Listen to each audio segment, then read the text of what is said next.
Welcome back to the Church of New Enchantment. I am Peter Sousa, and today we are stepping into a historical landscape where science and mysticism speak the exact same language. It is June 1st, 2026. Throughout the Renaissance and antiquity, master physicians and Gnostic philosophers didn't view nature as a random accident. They believed that the universe was a living, breathing ecosystem built on a cosmic blueprint. They operated under a profound law known as the Doctrine of Signatures.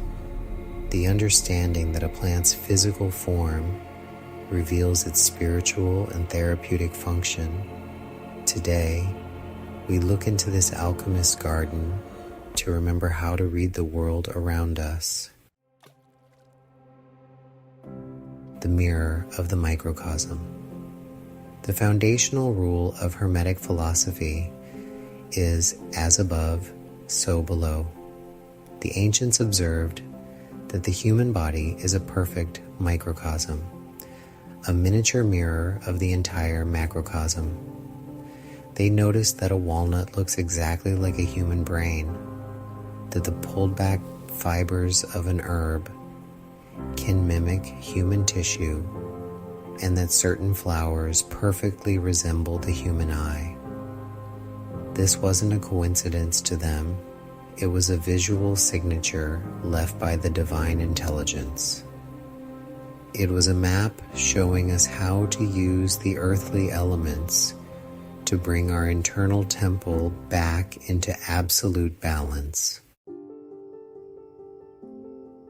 Moving beyond the matrix machine. Our modern culture likes to treat the human body like a broken machine on an assembly line. We are taught to ignore our intuition, disconnect from our environment, and rely entirely on external noise to tell us how to feel. This is the ultimate trap of the matrix, keeping you spiritually exhausted and separate from your natural state of sovereignty. But when you step into the alchemist's garden, you remember that you are an architect of your own destiny. You realize that nature is constantly communicating with your internal spark, trying to guide you back to self-reliance and personal accountability. The geometry of the mind's eye. In the study of medical astrology, our ability to perceive these subtle, natural patterns is governed by the higher planetary frequencies. When our minds are cluttered with stress and anxiety, what the Buddhists beautifully call the monkey mind, the water of our internal lake becomes muddy. We can no longer see the reflection of truth. Mindfulness is the historical practice of letting that mud settle so our mind's eye can open clearly. When the internal static is cleared, we filter out the noise of the world and access our own direct, intuitive Gnosis. Eyebright and the clarity of vision. In my book, Spiritual Herbalism, we look at how these physical shapes act as anchors for spiritual patterns. Consider the herb Eyebright. Historically, because its delicate petals resemble a clear human eye, alchemists used it to soothe physical vision. But energetically, Eyebright does something far more profound. It clears the emotional fog that keeps you from seeing the truth of your situation. It sharpens your internal lens, helping you perceive the subtle energy currents around you so you can make decisions based on clear insight rather than blind reaction. Walnuts and the fortifying of the brain.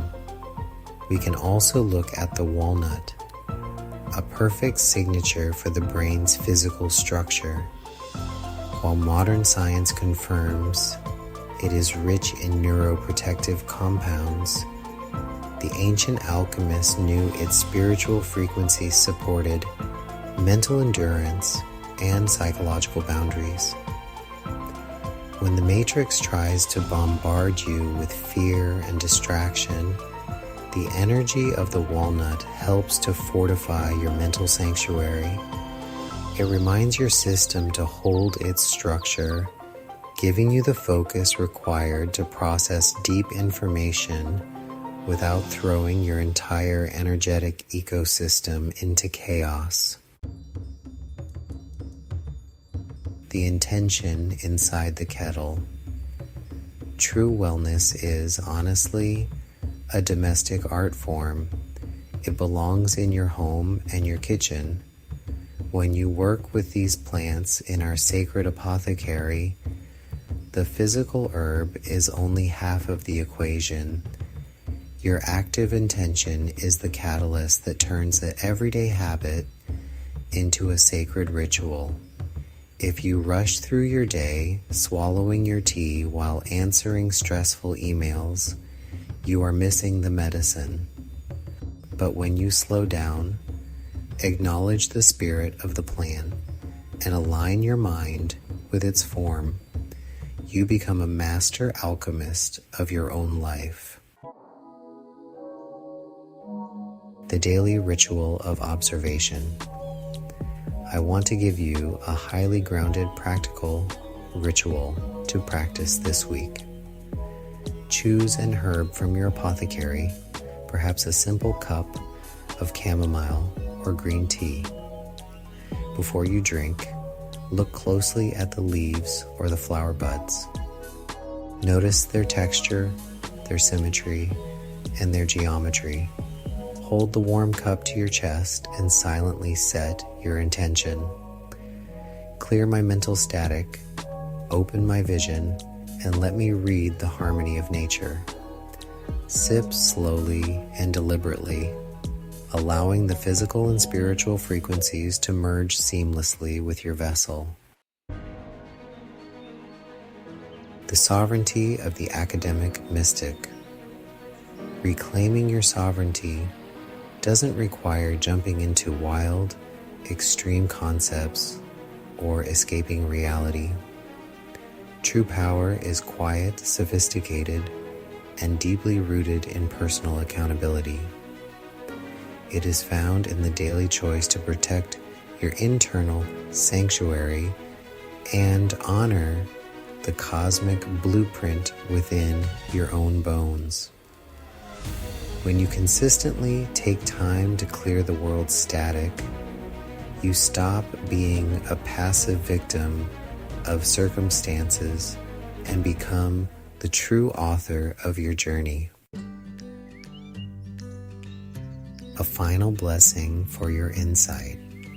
As you step forward into this week, I want you to look at the world through the lens of the alchemist. Pay attention to the subtle shapes, the natural rhythms, and the quiet intuition of your gut. Do not let the loud distractions of modern life dim your internal light. May your mind remain clear, your foundation stay strong, and your spirit remain completely unshakable. Thank you for walking this path with the Church of New Enchantment. May you walk in wellness and light. Peace be with you.